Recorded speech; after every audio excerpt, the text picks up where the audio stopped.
Olá, querido aluno concurseiro!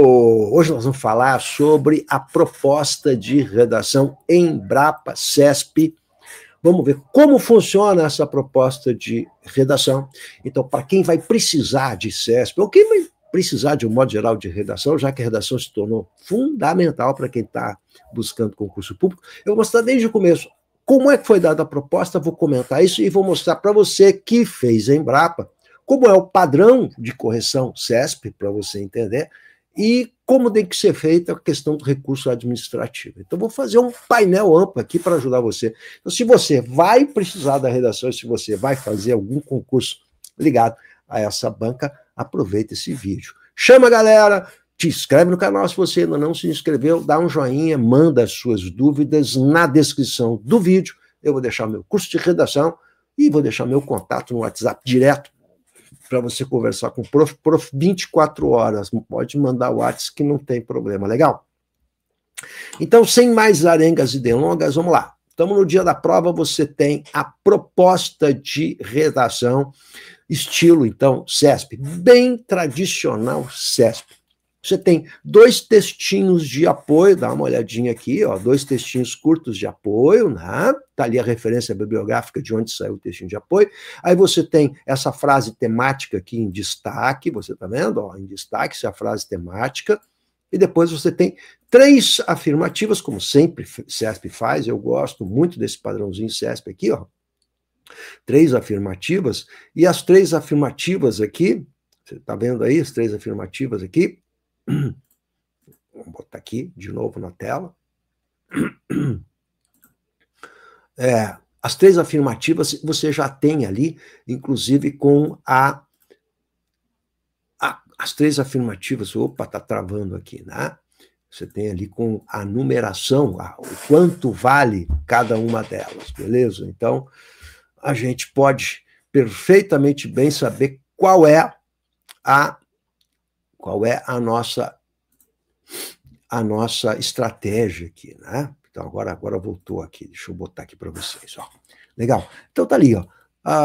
1, 2, 3, tá vendo? Então, você sabe quanto vale um, geralmente um vale menos, os dois seguintes valem mais, o primeiro sempre é mais genérico, funciona como uma introdução até mesmo, você já pode de imediato, como é uma questão discursiva, não precisa fazer aquela introdução, abordando todos os tópicos para perder 5, 6, 7 linhas sem poder argumentar, então já aproveita a introdução e já usa o primeiro tópico como introdução, resolve dessa maneira, é o modo mais fácil de você resolver CESP. Então já está pronta aqui a estrutura do seu texto, primeiro, segundo, terceiro parágrafo, não inventa a roda, é a coisa mais fácil do mundo, tá? Primeiro vale 5 pontos, os outros dois valem 7 pontinhos. Beleza? Então, 7, 7, 14, mais dá 19 pontos, um pontinho da apresentação, então a redação valia 20 pontos. Legal?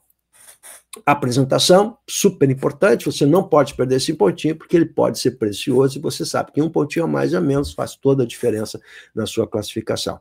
Vamos ver o que diz, então, o texto de apoio, são dois textinhos. Além das práticas de cultivo sustentável, o setor do agronegócio vem adotando crescentemente tecnologias inovadoras para melhorar a eficiência e reduzir o impacto ambiental de suas atividades. Então, aqui você já tem um campo semântico que você vai usar, né? Cultivo sustentável, agronegócio, tecnologias inovadoras, olha, impacto ambiental, olha quantas palavras desse campo de significado. Já de imediato a gente sabe que o assunto vai ser algo em torno do agronegócio, da questão da economia sustentável, da eficiência da economia sustentável, as qualidades da economia sustentável. Bom teminha, não é mesmo, galera? É um tema muito parecido com aquele que caiu nesse mesmo bloco aqui, lá no CNU, né?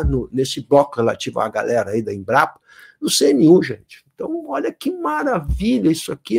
É um teminha que eu diria a vocês que até os alunos que eu estou treinando para o Enem vão fazer, não tem nada de específico, é um tema bem atual, né? Então quem está ligado, quem tem boa leitura, não vai ter dificuldade em poder fazer esse teminha de redação. Legal? Tudo bem? Vamos dar uma olhadinha de novo, então, agora aqui, ó, o que mais? Que diz aqui que nos importa, né? Investimentos em infraestrutura verde e energias renováveis também estão, olha, tudo campo semântico, infraestrutura verde, energia renovável, também estão ganhando espaço, então são as técnicas para você usar uma economia sustentável, né? Ganhando espaço no agro. A implementação de sistema de energia solar, está especificando o que pode ser feito. Ó. E eólica em fazendas, instalações agrícolas, reduz a dependência de combustíveis fósseis e contribui para a queda de emissões de gases de efeito estufa, que é o grande vilão aí, né? Além disso, ó, link de soma, tem até elementos coesivos para você usar aqui, ó. A gestão sustentável dos recursos hídricos mediante a captação e reutilização de água é outra forma de você poder contribuir com a sustentabilidade, usar as energias renováveis, etc, etc. Reutilização da água de chuva, adoção de técnicas de irrigação mais eficientes, tem se tornado cada vez mais comum. Ó, barbadinha, hein? Segundo texto, o desmatamento é um dos... Agora, os problemas. Ó, o desmatamento é um dos principais causadores das alterações climáticas locais, nenhuma novidade, né? Aliado às mudanças do clima global, gera impactos significativos no agronegócio brasileiro. Então, como que o agronegócio sofre com a questão do desmatamento, né?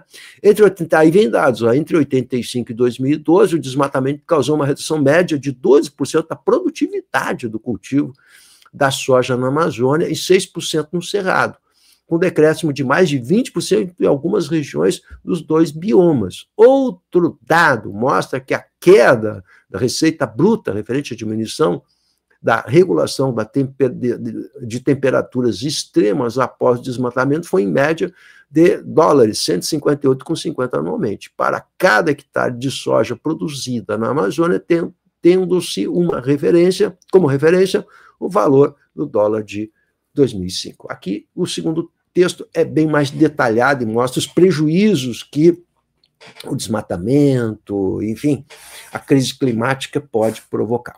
Bem, legal. Agora vamos para a proposta em si. Você está me acompanhando aqui? Vamos para a proposta em si. Considerando os fragmentos, sempre a mesma coisa, né, do texto tem caráter unicamente motivador. O que isso significa dizer? Você pode ou não usar, mas evidentemente que tem que usar, porque ele dá um monte de spoiler aqui para você, inclusive vocabulário, e, enfim, campo semântico. O desenvolvimento de práticas agrícolas sustentáveis no agronegócio brasileiro. Então, sempre assim, CESP, ó. Esse é o tema geral, e esse é o assunto, vamos chamar de assunto geral, amplo, né? Falar sobre desenvolvimento das práticas agrícolas sustentáveis no agronegócio. Então, pensa bem, olha lá, de novo. Lembra que produção textual e redação são ligações que são estabelecidas. Então, você tem que ligar o agronegócio a práticas agrícolas sustentáveis. Legal? Nós estamos falando do agronegócio brasileiro. Cuidado, nós estamos falando de Brasil. Então, é importante que você, no seu texto, traga isso. Legal? O atual modelo produtivo do agronegócio brasileiro.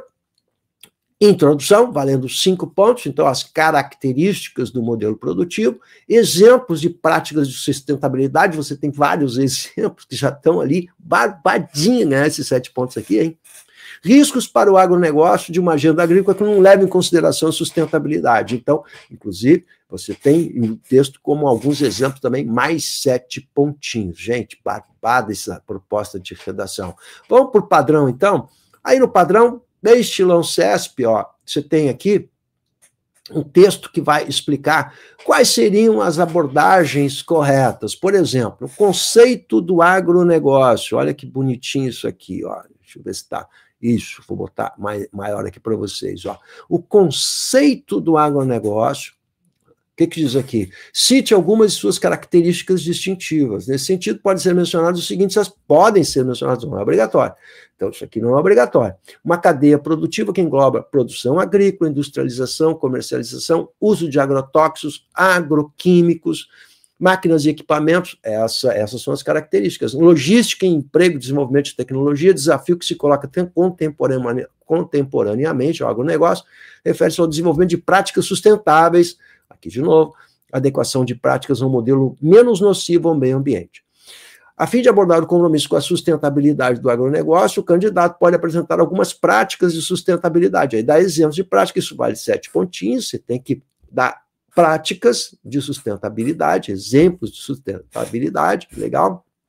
Aí vem exemplo, biopesticida, agricultura de precisão, rotação de culturas, manejo integrado de pragas, uso de energia solar e eólica, isso estava no texto de apoio, né? Nesse quesito, o candidato deve apresentar e discutir ao menos 2 práticas duas práticas dessas aí. Bacana, legal. Depois, o terceiro item, qual é? Cabe ao candidato apresentar riscos. Quais são eles? Desmatamento, aumento da temperatura, escassez hídrica. Então, o texto já nos dava vários exemplos, né? Fontes energéticas, combustíveis fósseis, empobrecimento do solo, desertificação, tudo isso aí. Agora, quais os quesitos avaliados? Então, presta atenção como é que faz CESP, olha que bonitinho, tá? Então, o primeiro item ali, ele vai do conceito zero, que ele não abordou o aspecto, e fez de forma integralmente equivocada, né? Qual era o atual modelo produtivo da aeronáutica. O cara não abordou, ou escreveu uma bobagem qualquer, zero. Mas ele mencionou o aspecto, porém não desenvolveu e não relacionou com sustentabilidade, quer dizer, só mencionou o aspecto, ele ganha conceito 1. Conceito 2, aí vai, ó. Se ele discorreu o aspecto, se desenvolveu parcialmente, ou aí vai indo. Então, cada conceito, 1, 2 e 3, são 3 conceitos, você está vendo? Valia 5 pontos, dividindo por 5 pontos, você tem 1,66. Então, na hora de você fazer o recurso, você tem que ver. Por exemplo, você ganhou 1,66, deram conceito 1 para você. Então, qual é a briga aqui? É mostrar que você pertence ao conceito 2 ou conceito 3. Então, o que quer? Qual é a diferença? Aqui no conceito 2, além de mencionar o aspecto, eu desenvolvi esse aspecto, pelo menos parcialmente. O conceito 1, eu só citei o aspecto e não desenvolvi. Então, essa é detalhe. Aí, se você manda para mim a redação, eu vou ter que olhar, bom, vamos ver se desenvolveu ou não. Onde? Em que linha desenvolveu? Então, tem que fazer um recurso e mostrar que você desenvolveu para dizer que você não ganhou 1,66. Tinha que ganhar. O correto era ganhar o dobro disso, né? Legal? Então, cada conceito aqui vale 1,66. Quando se faz o recurso administrativo, vou tentar o conceito acima, para você ganhar mais 1,66, pelo menos isso, não é? Mas eu preciso provar no texto, não adianta só dizer, eu acho que meu texto merece, né? Que é o que muita gente faz. O conceito 2 agora, exemplos de prática, né? O sujeito não apresentou nenhuma prática, ok, mas se citou apenas uma prática, eu peguei um candidato aqui que citou 2 práticas e deram para ele o conceito 1. O conceito 1 é quando cita apenas uma prática. Como valia 7 pontos, se você dividir por 4 conceitos, são 4 conceitos aqui, vale 1,75. Então, como esse candidato citou 2, ele não era para ficar com 1,75, era para ficar com 2 vezes isso. Legal? Então, ele perdeu 1,75 aqui, por quê? Porque ele citou as 2, mas botaram como se ele tivesse citado uma. Então, pode acontecer isso? Claro que pode, para isso que a gente revisa a nota, para isso tem que fazer recurso administrativo, para isso que você precisa entregar para alguém que conheça. Legal? Então, para ganhar a nota máxima, eu tenho que apresentar e comentar de forma consistente esses 2 exemplos de prática de sustentabilidade. Beleza? Legal? Bom, por isso que é legal você fazer parágrafo 1, 2 e 3 na sequência, porque você facilita a vida do avaliador. Quais são os riscos, então? Então, os riscos para o agronegócio, né? Não abordou nenhum risco, zero. Se ele citou apenas o risco, mas não comentou, quer dizer, não desenvolveu, você está percebendo que tem que desenvolver? Porque no enunciado da questão não fala em desenvolvimento, você precisa desenvolver, né? Se citou um risco, vai ter conceito 1, cada conceito 1,75. Ó, se citou 2, mesmo que não tenha comentado, ele vai ter 2 vezes 1,75. Se ele citou os 2 e conseguiu desenvolver os 2, ele vai ganhar a pontuação máxima aqui, que é de 7 pontinhos. É matemática pura, não tem muito mistério, não. Então, isso aqui é a maneira como a gente precisa entender CESP Brasília e entender a folha padrão, porque o padrão é sempre o mesmo, gente, tá? Então, é por conceito, e aí você tem que dividir o quanto vale o item todo pelo número de conceitos para saber quanto vale se você pular um conceitinho a mais e a menos. E você está vendo que para melhorar o conceito precisa desenvolver. Isso tem acontecido, aconteceu com a Embrapa, aconteceu em provas anteriores, sempre é preciso desenvolver. É um tema complexo em absoluto. Por isso que é preciso planejar a redação. Dica para finalizar. Planejar a redação antes de você sair tresloucadamente a fazer o rascunho. E o planejamento se dá o quê? Olha o texto de apoio, olha o campo semântico, aponte num banco de ideias, num espaço qualquer que você tiver na prova sobrando, aponte o que você sabe a respeito do tema, coloque tópicos para depois você organizar a redação. E CESP, você já tem a organização e estrutura pronta. 1, 2, 3. 1, 2, 3. 3 parágrafozinhos, não inventa a roda, é a coisa mais fácil de desenvolver. Esse tema Embrapa difícil em absoluto. Era uma redação, sim, para você conseguir uma nota bem legal. Dúvidas, problemas, manda um WhatsApp para mim. Vou deixar também na descrição do vídeo para vocês o curso de redação para você resolver definitivamente essa bronca aí. Beleza? Tamo junto.